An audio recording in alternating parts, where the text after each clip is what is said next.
Bonjour, bonjour, une petite vidéo du matin. Alors aujourd'hui je vais continuer dans la lignée en fait, de la vidéo d'hier par rapport à la culpabilité que certains peuvent ressentir du fait qu'ils ont été un petit peu plus épargnés par la vie que certains de leurs proches. Et du coup, ils s'interdisent de vivre voilà, une forme de joie, une forme de légèreté dans leur vie. Donc dans cette continuité-là, on m'a demandé, donc je fais un petit clin d'œil personnel des amis qui m'ont posé cette question, s'il était possible d'évoquer l'accompagnement en fait, d'un proche malade. Alors moi je vais vous parler en fait, du positionnement à avoir selon moi pour accompagner un proche malade. La première chose que je vais vous dire, il y en a un certain nombre sans doute qui la connaissent déjà, c'est l'image de la personne qui est dans un trou, qui est tombée dans un trou. Et puis vous arrivez, vous êtes en haut du trou, vous la voyez, et vous dites «Oh Bichette, mon pauvre, viens!» Donc vous descendez vite dans le trou, vous le prenez, voilà, vous le câlinez, vous le réconfortez, et puis vous dites «Voilà, t'inquiète pas, je suis là, ça va aller, je suis avec toi», voilà.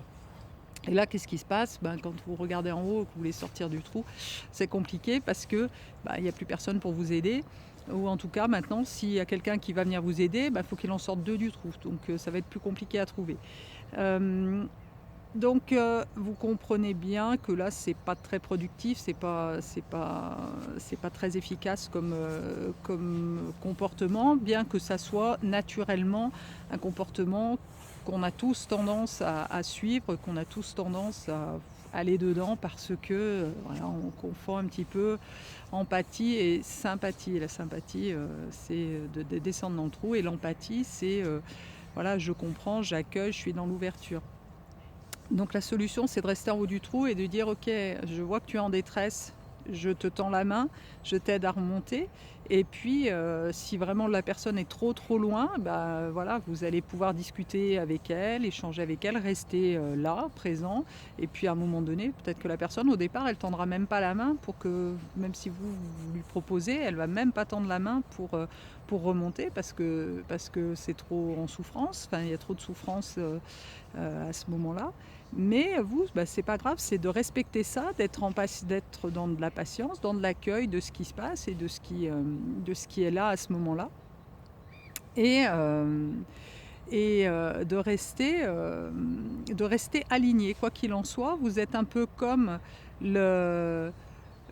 peu comme la, la bouée de sauvetage, alors j'aime pas trop ça, mais le ponton en fait, où la personne elle vit dans les remous, et puis à un moment donné elle peut s'accrocher parce que là c'est ferme et c'est stable et c'est solide.